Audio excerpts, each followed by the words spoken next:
বিসমিল্লাহির রহমানির রাহিম। যেসব রোমীয় পরাজিত হয়ে দামেস্ক, হেমস ইত্যাদি এলাকা থেকে চলে গিয়েছিল, তারা সম্মিলিতভাবে এন্তাকিয়ায় গিয়ে সম্রাট হিরাক্লিয়াসের কাছে অভিযোগ করে যে আরবগণ আমাদেরকে নিষ্পেষিত করে ফেলেছে। হিরাক্লিয়াস তাদের মধ্য থেকে এক দল বিশিষ্ট লোককে দরবারে ডেকে জিজ্ঞেস করেন যে আরবেরা শক্তি সংখ্যা এমনকি অস্ত্র শস্ত্রের দিক থেকেও তোমাদের অপেক্ষা দুর্বল, এরপরও তোমরা কেন তাদের সামনে টিকতে পারছ না? এ প্রশ্নে সকলের লজ্জায় মাথা নিচু হয়ে আসে, কেহ কোনো প্রকার কথা বলে না। কিন্তু একজন অভিজ্ঞ বৃদ্ধা নিবেদন করেন যে আরবদের চরিত্র আমাদের চেয়ে অনেক উন্নততর। তারা দিনে রোজা রাখে, সমস্ত রাত আল্লাহর ইবাদত করে, কারো প্রতি অত্যাচার করে না, পরস্পর একে অপরের সাথে সমানভাবে মিলেমিশে বাস করে। কিন্তু আমাদের চরিত্র অত্যন্ত জঘন্য। আমরা মদপান করি, ব্যভিচারে লিপ্ত থাকি, প্রতিজ্ঞার মূল্য রক্ষা করি না, একে অপরের ওপর জুলুম করি। সুতরাং তাদের প্রত্যেকটি পদক্ষেপে তেজবীর্য, ধৈর্য, সাহসিকতার পরিচয় পাওয়া যায়।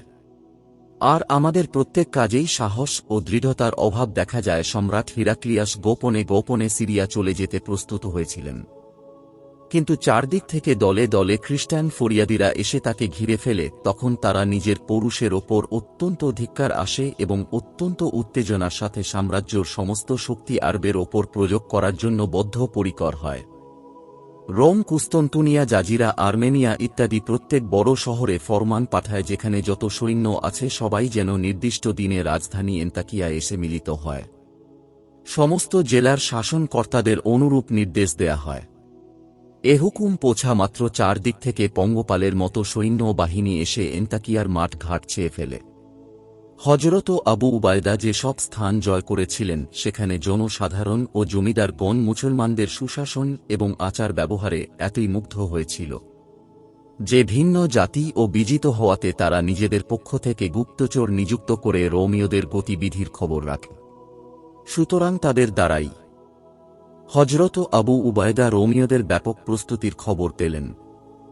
এতে তিনি সমস্ত মুসলিম সেনাপতিকে একত্র করে অত্যন্ত জ্বালাময়ী ভাষায় বক্তৃতা প্রদান করেন আর বলেন, মুসলমানগণ, আল্লাহ সর্বদাই তোমাদেরকে পরীক্ষা করে আসছেন এবং তোমরাও প্রত্যেকবারই পরীক্ষায় সাফল্য অর্জন করে এসেছ। এ পরীক্ষার মাধ্যমেই আল্লাহ তোমাদের জন্য প্রভূত মঙ্গল ও বিজয়ের দ্বার খুলে দিয়েছেন। এখন তোমাদের শত্রুগণ এরূপ বিক্রমের সাথে এসে তোমাদের ওপর আপতিত হচ্ছে যে তাদের দাপটে মাটি কেঁপে উঠছে।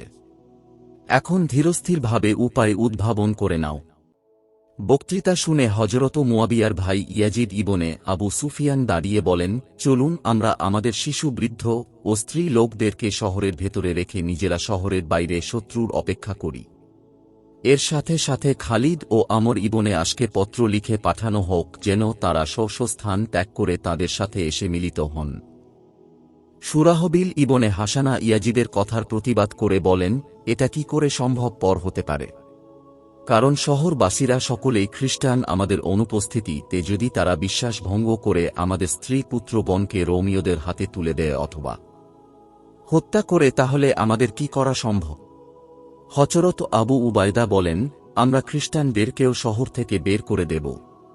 সুরাহবিল বলেন, সেনাপতি, তা কি করে হতে পারে? কেননা আমরা খ্রিস্টানদেরকে শহরে নিরাপদে থাকতে দেব বলে তাদের সাথে প্রতিজ্ঞাবদ্ধ। এখন কোন যুক্তিতে আমরা তাদেরকে বের করে দেব? আবু উবায়দা তাঁর এ ভুল স্বীকার করেন, কিন্তু শেষ পর্যন্ত কর্তব্যর কোনো মীমাংসা হল না। সাধারণ সৈন্যগণ মতপ্রকাশ করেন যে আমরা এখানে অবস্থান করেই সৈন্য সাহায্যের জন্য অপেক্ষায় থাকব। তখন আবু উবায়দা বলেন, এত সময় কোথায়?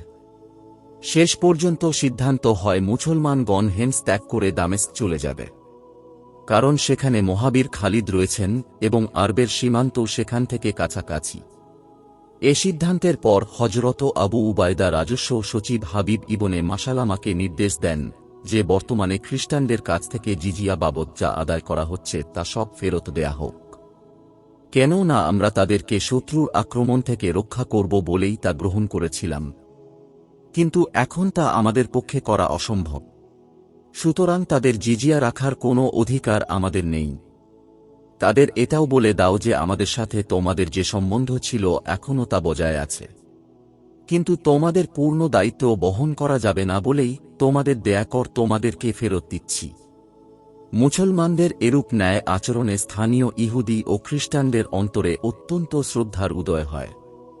তারা মুসলমানদের বিদায় বেলায় কেঁদে কেঁদে বলছিল, তোমাদের শপথ, আমরা এ শহরে কিছুতেই রোমীয়দেরকে প্রবেশ করতে দেব না। অচিরে তোমরা ফিরে আসবে। আবু উবায়দা শুধু হেমসবাসীগণকে এ সুবিচার করেন না, বরং পার্শ্ববর্তী যতগুলো স্থান মুসলমানগণ দখল করেছিলেন এর প্রত্যেক শাসনকর্তার কাছে অনুরূপভাবে জিজিয়া ফেরত দেওয়ার জন্য লিখে পাঠালেন।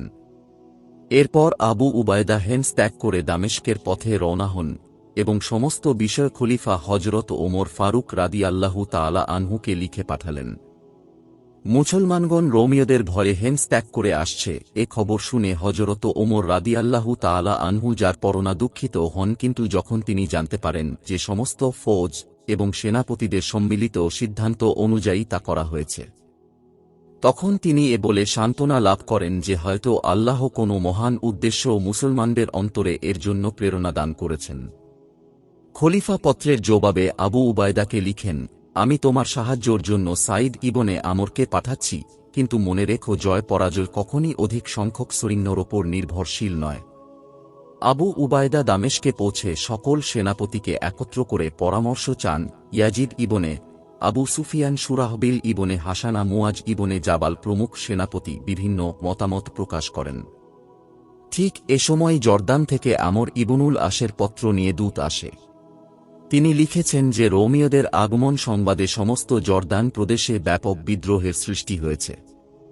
তাছাড়া হেমস পরিত্যাগ করে আসায় বিদ্রোহীদের অন্তরে আরও সাহসের সঞ্চার হয়েছে। কিন্তু আপনারা দামেস্কে অবস্থান করতে থাকুন, আমি সেখানে এসে আপনাদের সাথে মিলিত হচ্ছি। এ পত্রের জবাবে আবু উবায়দা লিখেন, আমরা ভয়ে হেমস ছেড়ে আসিনি, বরং শত্রুদেরকে তাদের এলাকা থেকে বের হবার সুযোগ দিয়েছি মাত্র। তাছাড়া সমস্ত ইসলামী ফৌজ বিক্ষিপ্ত হয়ে আছে, তাদেরকেও সত্তর এক স্থানে সমবেত করা প্রয়োজন মনে করেছি। পরদিন আবু উবায়দা দামেশক থেকে রওনা হয়ে ইয়ারমুক নামক স্থানে এসে শিবির স্থাপন করেন। এ স্থানটি যুদ্ধের জন্য খুবই উপযোগী ছিল। এখান থেকে অন্যান্য জায়গার তুলনায় আরবের সীমান্ত কাছাকাছি ছিল এবং পিছন ভাগে একেবারে আরব সীমান্ত পর্যন্ত সমতল মাঠ ছিল। এ কারণে যে কোনো আবশ্যক মুহূর্তে যতদূর দরকার পিছিয়ে যাবার সুবিধাও ছিল। আমর ইবনে আসু সেখানে এসে আবু উবায়দার সাথে মিলিত হন। সাইদ ইবনে আমেরের নেতৃত্বে খলিফার প্রেরিত সৈন্য তখনও এসে পৌঁছানি। অন্যদিকে রোমীয়দের অপূর্ব জাঁকজমক ও বিপুল রণসম্ভারের খবর পেয়ে মুসলমানগণ ঘাবড়িয়ে যাচ্ছিলেন। তখন সেনাপতি আবু উবায়দা হজরত ওমরকে পত্র লিখেন, রোমীয়রা জলস্থল প্রকম্পিত করে আসছে। তাদের বিপুল সৈন্য বাহিনীর পিছনে সংসার বিরাগী পাদ্রীরা পর্যন্ত গির্জা ত্যাগ করে চলে আসছে। পত্র পেয়ে হজরত ওমর মুহাজির ও আনসারদের এক সভায় সমবেত সাহাবাগণকে পত্র পড়ে শুনালেন। পত্রের বিষয় শুনে অনেকে অশ্রু সংবরণ করতে পারেন না। তারা চিৎকার করে বলেন, আমিরুল মুমিনিন, আমাদেরকে অনুমতি দিন, আমরা আমাদের বিপন্ন ভাইদের রক্ষায় জীবন উৎসর্গ করব। আল্লাহ না করুন তাঁরা যদি বিপন্নই হন, তাহলে আমরা আর বেঁচে থাকব কেন? মুহাজির ও আনসার গণের উত্তেজনার মাত্রা ক্রমেই বাড়তে থাকে এবং হজরত আব্দুর রহমান ইবনে আউফ রাদিয়াল্লাহু তাআলা আনহু বলেন, আমিরুল মুমিনিন, আপনি সেনাপতি হন, আমরা আপনার অনুগামী হয়ে আমাদের ভাইদের রক্ষা করি। সাহাবী গণের সকলেই এ মতের বিরোধিতা করেন। অবশেষে সিদ্ধান্ত হয় তাদের সাহায্যার্থে যথাশীঘ্র আরও সৈন্য প্রেরণ করা হবে। হজরত ওমর রাদিয়াল্লাহু তাআলা আনহু কাসেদকে জিজ্ঞেস করেন, শত্রুরা কি পর্যন্ত এগিয়ে এসেছে? কাসেদ বলে, ইয়ারমুক থেকে মাত্র ৩-৪ মাইল দূরে রয়েছে। এটা শুনে হজরত ওমর রাদিয়াল্লাহু তাআলা আনহু বলেন, এখন উপায় কি? এত শীঘ্র কি করে সাহায্য প্রেরণ করা হবে? তখন হজরত আবু উবায়দা নামে মর্মস্পর্শী ভাষায় এক পত্র লিখেন এবং কাসেদকে বলেন, তুমি নিজে গিয়ে সৈন্য বনের প্রত্যেক কাতারে কাতারে আমারে পত্র পাঠ করে শোনাবে এবং মুখে বলবে, ওমর তোমাদেরকে সালাম পাঠাচ্ছেন এবং বলেছেন, হে মুসলমানগণ, তোমরা বীর বিক্রমে শত্রুর সম্মুখীন হও এবং মরণপণ সংগ্রামে তাদেরকে চরম শিক্ষা দাও। আমি সুনিশ্চিত যে তোমরাই বিজয়ী হবে।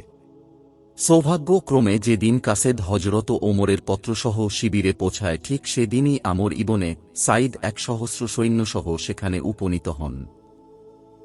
তাতে মুসলমানদের শক্তি ও সাহস বহুগুণ বেড়ে যায়। তাঁরা পূর্ণ উদ্যমে যুদ্ধের প্রস্তুতি আরম্ভ করেন। রোমীয়রা ইয়ারমুকের কাছে দাইরুল জাবাল নামে স্থানে উপস্থিত হয়। সর্বপ্রথম খালিদ যুদ্ধের জন্য প্রস্তুত হন। তিনি বিশিষ্ট সাহাবী হজরত মুয়াজ ইবনে জাবালকে ডান দিকে এবং কুবাস ইবনে উসাইনকে বাম দিকে নিযুক্ত করে ব্যূহ রচনা করেন। পদাতিক বাহিনীর ভার দেন প্রসিদ্ধ বীর হাশেম ইবনে উতবার ওপর। সৈন্যগণকে খালিদ মোটামুটি 4 ভাগে বিভক্ত করে 1 ভাগ অধীনে রেখে অন্য 3 ভাগে কায়েস ইবনে হুবাইরা, আমর ইবনে তুফাইল, মাইসরা ইবনে মাশরুক প্রমুখ আরবের অন্যতম শ্রেষ্ঠ বীরগণের অধীনে প্রদান করেন। রোমীয়রাও বীর বিক্রমে রণক্ষেত্রে অবতীর্ণ হয়। তাদের সৈন্য সংখ্যা ছিল 2 লাখের অধিক। তারা মোট 24 সারিতে বিভক্ত হয়ে যুদ্ধক্ষেত্রে অবতীর্ণ হয়েছিল। সমান ভাগে ধর্মযাজকগণ হাতিতে আরোহণ করে সৈন্যদের অন্তরে উৎসাহ উত্তেজনা প্রদান করেছিল। উভয় সৈন্যদল প্রথম যখন একেবারে মুখোমুখি হয় তখন বিশালকায় এক পাদ্রী দুহ থেকে বের হয়ে মুসলমানগণকে মল্ল যুদ্ধের আহ্বান জানান। তা দেখে বৃদ্ধা মাইসারা ইবনে মাশরুক এগিয়ে আসেন, কিন্তু খালিদ তাঁর গতিরোধ করে এবং কায়েস ইবনে হুবাইরার দিকে অর্থপূর্ণ দৃষ্টিতে তাকান। তখন কায়েস এ কবিতাটি আবৃত্তি করে। এগিয়ে এলেন পর্দানসীন নারীদের কাছে, জিজ্ঞেস করে, দেখো যুদ্ধের দিন আমি কি বীর সেনানীদের অন্তর্ভুক্ত নই? কায়েস এমন ক্ষিপ্রগতিতে এগিয়ে আসেন যে পাদ্রী অস্ত্র পর্যন্ত ঠিক করতে পারে না। কায়েস পাদ্রীর মাথায় তরবারির আঘাত করেন। এক আঘাতে তার খণ্ডিত দেহ ঘোড়ার ওপর থেকে লুটিয়ে পড়ে, আর সাথে সাথে মুসলমানগণ আকাশ বাতাস কাঁপিয়ে তাকবীর ধ্বনি করতে থাকেন। তখন খালিদ রাদিয়াল্লাহু তাআলা আনহু বলেন, সূচনা ভালোই হয়েছে, এখন আমাদের সামনে জয় নিশ্চিত। খ্রিস্টানরা খালিদের অধীনের প্রত্যেক সেনাপতির ওপর আক্রমণ চালানোর জন্য পৃথক বাহিনী নিযুক্ত করে, কিন্তু সকলেই শেষ পর্যন্ত মুসলমানদের হাতে শোচনীয়ভাবে পরাজিত হয়। বেলা শেষে এদিন উভয় পক্ষ যুদ্ধ বিরতি ঘোষণা করে শিবিরে ফিরে আসে। এদিন রাতে রোমীয় সেনাপতি বাহান সমস্ত সর্দারকে দরবারে ডেকে বলেন, দেখো আরবগণ আমাদের দেশের অতুল ধন সম্পদের স্বাদ পেয়ে এ দেশ ছেড়ে যেতে চায় না, সুতরাং চলো কিছু অর্থ দিয়ে তাদেরকে বিদায় করে দেই। সর্দারদের সকলেই তাতে সম্মতি দান করে। এ সিদ্ধান্ত অনুযায়ী পরদিন বাহান হজরত আবু উবায়দার কাছে জর্জ নামে এক দূত মারফত বলে পাঠালেন যে মুসলমানদের কোনো বিশিষ্ট ব্যক্তি এসে সন্ধির আলাপ আলোচনা করুন। দূত মুসলমানদের শিবিরে পৌঁছার কিছু পর মাগরিবের নামাজের সময় হয়। সমস্ত সৈন্য এক অপূর্ব ভাবগাম্ভীর্যের সাথে নামাজে দাঁড়িয়ে যান। দূত বিস্ময়বিহ্বল হলে সম্মিলিত সৈন্যদের নামাজ ক্রিয়া দেখছিলেন। নামাজে তাদের বিনতি ভক্তি ও একাগ্রতা দেখে ভক্তি ভরে তাদের হৃদয় আপ্লুত হয়ে যায়। নামাজ শেষে দূত হজরত আবু উবায়দাকে কিছু প্রশ্ন করেন। এর মধ্যে এটাও একটি ছিল, আপনারা হজরত ঈসা সম্বন্ধে কিরূপ ধারণা পোষণ করেন? জবাবে আবু উবায়দা কুরআনের এ আয়াত তেলাওয়াত করেন, হে গ্রন্থধারীগণ, তোমরা তোমাদের দিনকে অতিরঞ্জনে বিকৃত করবে না এবং আল্লাহর সম্বন্ধে সত্য ছাড়া বাজে কথা বলবে না। নিশ্চয়ই মহামতি ঈসা ইবনে মরিয়ম আল্লাহর রাসূল এবং একটি নিদর্শন মাত্র যা তিনি মরিয়মের প্রতি সমর্পণ করেছিলেন। দোভাষী যখন এ আয়াতের মর্ম বুঝিয়ে দেন তখন জর্জ ভাবাবেগে আত্মহারা হয়ে উচ্চস্বরে বলেন, নিশ্চয়ই হজরত ঈসা আলাইহিস সালামের এটাই প্রকৃত পরিচয়। নিশ্চয়ই আপনাদের নবী সত্য। এ কথা বলে দূত কালেমা পাঠ করে মুসলমান হয়ে যান। মুসলমান হওয়ার পর জর্জ আর রোমীয় শিবিরে ফিরে যেতে চান না, কিন্তু রোমীয়রা মুসলমানদেরকে বিশ্বাসঘাতক মনে করবে এ ভয়ে আবু উবায়দা তাকে শিবিরে ফিরে যেতে আদেশ করে বলেন যে আগামীকাল আমাদের দূতের সাথে চলে এসো। পরদিন হজরত খালিদ দূত নির্বাচিত হয়ে রোমীয় শিবিরে যান। রোমীয়রা নিজেদের শান শৌকত দেখানোর জন্য রাস্তার উভয় পাশে সর্বাঙ্গ লৌহ বর্মে আবৃত অশ্বারোহী সৈন্য দ্বারা সাজিয়ে রাখে। হজরত খালিদ তাদের ওপর এমন উপেক্ষার ভাব প্রদর্শন করে এগিয়ে যেতে থাকেন যেন মেষ পালের ভেতর দিয়ে বাগ যাচ্ছিল। এভাবে সেনাপতির তাঁবুর কাছে উপস্থিত হলে সেনাপতি এসে তাকে অভ্যর্থনা জানালেন এবং সসম্মানে বসালেন। দোভাষীর মধ্যস্থতায় কথাবার্তা আরম্ভ হয়। প্রথম বাহান কথা শুরু করেন, তিনি প্রথম হযরত ঈসার মহিমা প্রকাশ করেন। রোম সম্রাট কায়সারের নাম উল্লেখ করে বলেন, আমাদের বাদশাহ সর্বশ্রেষ্ঠ বাদশাহ। দোভাষীর এ কথাগুলোর তর্জমা শেষ না হতেই খালিদ বলেন, আপনার কথা ঠিক হতে পারে, কিন্তু আমরা এমন ব্যক্তিকে আমাদের নেতা নির্বাচিত করেছি যে তাঁর অন্তরে যদি মুহূর্তের জন্য সাম্রাজ্য লোভ উদয় হয় তাহলে তখনই আমরা তাকে বরখাস্ত করতে পারি। খালিদের কথা শেষ হলে বাহান পুনরায় কথা আরম্ভ করেন।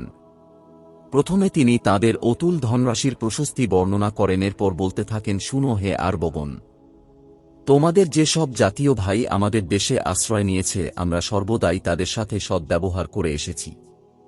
আমাদের ধারণা ছিল যে সে কথা স্মরণ করে সমস্ত আরব আমাদের প্রতি কৃতজ্ঞ থাকবে, কিন্তু এর বিনিময়ে তোমরা আমাদের দেশ আক্রমণ করেছ। তোমাদের জানা উচিত ছিল যে ইতপূর্বে অনেক শক্তিশালী জাতি আমাদের দেশ আক্রমণ করেছে, কিন্তু কখনো তারা কৃতকার্য হতে পারেনি। আর তোমরা দুনিয়ার সবচেয়ে মূর্খ ও সহায় সম্বলহীন জাতি হয়ে কোন ভরসায় আমাদের সাথে সংঘর্ষ বাধাতে এসেছ? এ যাবৎ তোমরা যা করেছ আমরা পুরস্কার স্বরূপ প্রধান সেনাধ্যক্ষকে 10,000 এবং তার অধীন প্রত্যেক সেনাপতিকে 1,000 এবং প্রত্যেক সৈন্যকে 100 করে স্বর্ণ মুদ্রা দিতে প্রস্তুত আছি।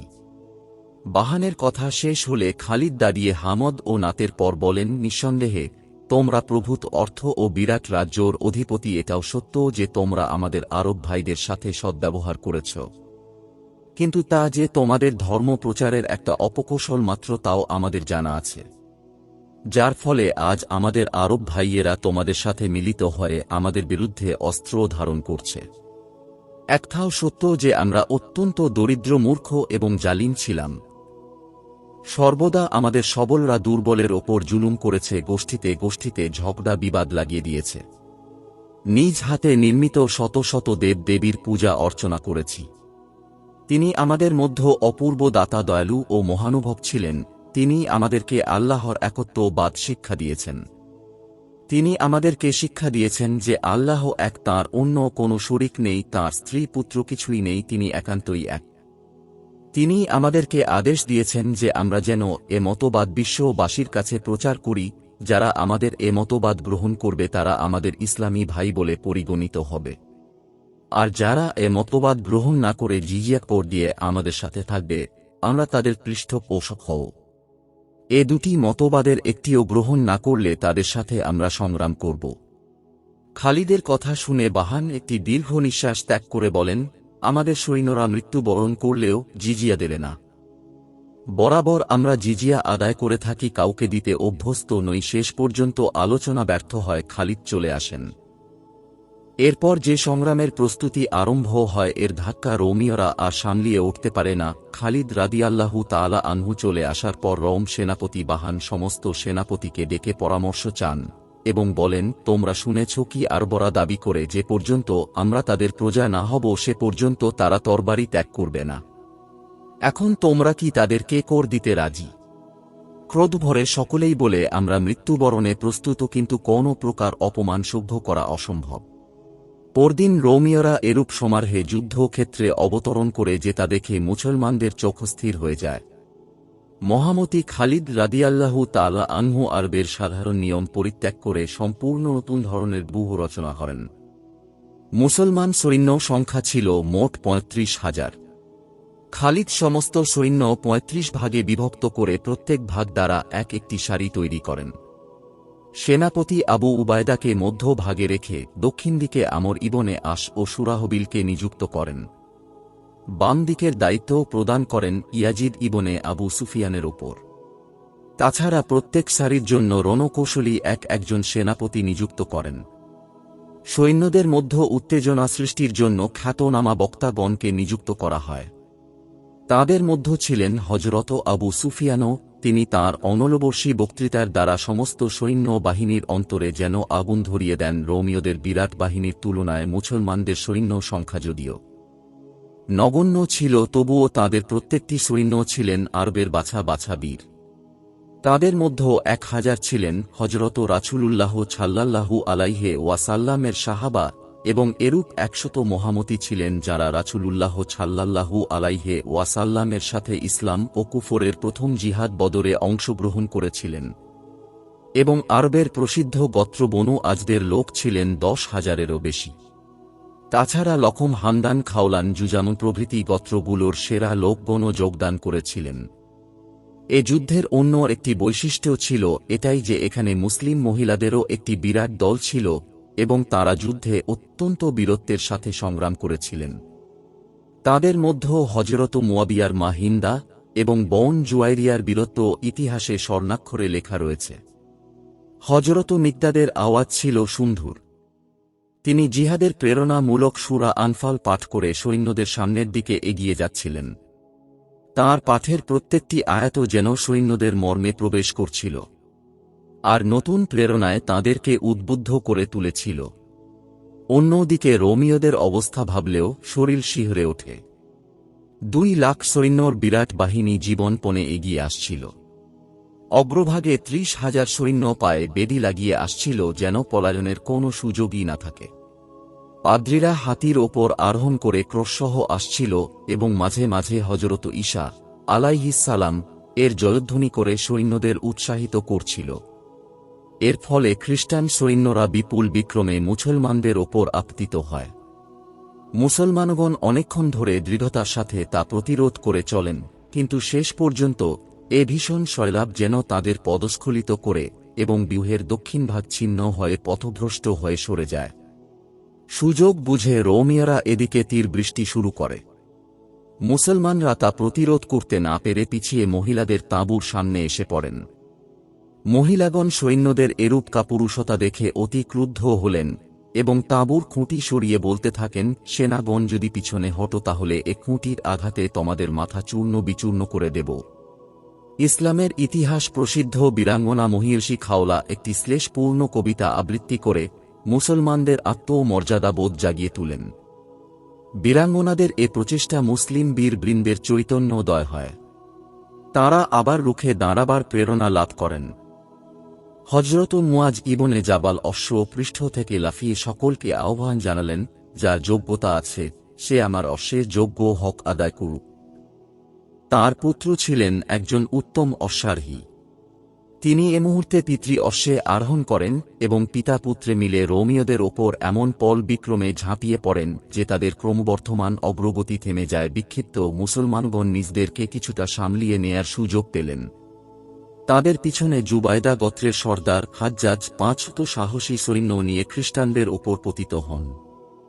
ব্যূহের ডান দিকে আজাদ গোত্রের লোকজন প্রথম থেকেই অত্যন্ত বীরত্বের সাথে যুদ্ধ করছিলেন। রোমীয়রা বেকায়দায় পড়ে যায়। সেদিক রক্ষার জন্য তারা তাদের সর্বশক্তি নিয়োগ করে, কিন্তু মুসলমানগণ পর্বতের ন্যায় অটল থাকেন। সৈন্যদের কারো বা হাত কারো বা পা কেটে লুণ্ঠিত হয়েছিল, কিন্তু কারো সামান্য পদস্খলন হল না। আজাদ গোত্রের সর্দার আমর ইবনে তুফাইল বীরত্বের সাথে তরবারি চালনা করছিলেন এবং সৈন্যগণকে উৎসাহিত করে বলছিলেন, হে আজাদ গোত্রীয়গণ, সাবধান, তোমাদের দ্বারা যেন ইসলাম কলঙ্কিত না হয়। তাঁর হাতে শত্রু পরীক্ষায় 9 জন প্রসিদ্ধ বীর নিহতের পর তিনি শাহাদাত বরণ করেন। হযরত খালিদ সুযোগের সন্ধানে ঘুরে বেড়াচ্ছিলেন। সামান্য সুবিধা পেলেই তিনি এর সদ্ব্যবহারে তৎপর ছিলেন। এবার সুযোগ পেয়ে হঠাৎ রোমীয় ব্যূহের মধ্যে ঢুকে কয়েকটি কাতার ছত্র ভঙ্গ করে চলে আসেন। আরবের প্রসিদ্ধ বীর ইকরামা ইবনে আবু জাহল হুঙ্কার ছেড়ে বলেন, হে খ্রিস্টানগণ, কাফের থাকাকালীন রাসূলুল্লাহ সাল্লাল্লাহু আলাইহি ওয়াসাল্লাম এর সাথে যুদ্ধ করেছি, আর আজ কাফেরের সাথে যুদ্ধ করতে আমি কি পিছপা হতে পারি? তাঁর এ আহ্বানে 400 বীর এগিয়ে আসেন এবং জীবনপণ করে শত্রুর ওপর ঝাঁপিয়ে পড়েন, কিন্তু শত্রুদের একটি বিরাট অংশ ধ্বংস করে প্রায় সকলেই শহীদ হয়ে যান। খালিদ শহীদানের স্তূপ থেকে মুমূর্ষু ইকরামার দেহ উদ্ধার করে চোখে মুখে পানি দিয়ে বলেন, আল্লাহ কসম, ওমরের এ ভুল ধারণা ছিল যে আমরা শহীদ হয়ে মরতে পারব না। এ অবস্থায় খালিদের কোলে মাথা রেখে ইকরামা চিরবিদায় গ্রহণ করেন। ইকরামা ও তাঁর জীবনপণকারী সঙ্গীগণ কর্তৃক শত্রুপক্ষের শক্তি প্রায় নিঃশেষ হয়ে আসছিল, তখন খালিদ এসে তাদেরকে সম্পূর্ণরূপে পর্যুদস্ত করে দেন। ফলে রোমীয়রা পিছন হটতে থাকে আর খালিদ তাদের পিছনে ধাওয়া করে চলেন। এ অবস্থায় খালিদ একেবারে রোমীয় সেনাপতির কাছে আসেন। তা দেখে রোমীয় সেনাপতি রুমাল দ্বারা মুখমণ্ডল আবৃত করে ফেলে যেন পরাজয়ের দৃশ্য তাদের দৃষ্টিপথে পতিত না হয়। এদিক দিয়ে যখন মুসলমানগণ রোমীয়দেরকে ছত্রভঙ্গ করে দিয়েছিলেন, ঠিক সে সময় বাম দিক দিয়ে এক অঘটন ঘটে। প্রসিদ্ধ খ্রিস্টান সেনাপতি ইবনে কানাতির মুসলিম বাহিনীর বাম পার্শ্বের ওপর প্রচণ্ড বেগে আক্রমণ করে। দুঃখের বিষয়, এদিককার অধিকাংশ সৈন্যই ছিলেন লাখম ও গাসসান গোত্রীয়। তারা সকলেই ছিলেন শাম সীমান্তের অধিবাসী ও রোম সম্রাটের প্রজা। নতুন মুসলমান হওয়ার পর তখনও তাদের অন্তর খ্রিস্টান সম্রাটের প্রভাব মুক্ত হয়নি, সুতরাং তারা প্রথম আক্রমণেই ছত্রভঙ্গ হয়ে পড়েন। এ মুহূর্তে যদি মুসলিম সেনাপতিগণ দৃঢ়তা ও দুর্দমনীয় সাহসের সাথে রণাঙ্গনে টিকে না থাকতেন, তাহলে মুসলমানদের পরাজয় নিশ্চিত ছিল। মুসলমানগণ রোমীয়দের আক্রমণ রোধ করতে না পেরে শিবিরের কাছে এসে পৌঁছান, তবুও শত্রুরা পিছন থেকে সরে না। এদূর অবস্থা দেখে মুসলিম বীরাঙ্গনাগণ তরবারি হাতে শিবির থেকে বের হয়ে পড়েন। মহিলাদের তীব্র আক্রমণে বিজয় উল্লাস মত্ত সমস্ত শত্রুর অগ্রগতি থেমে পড়ে।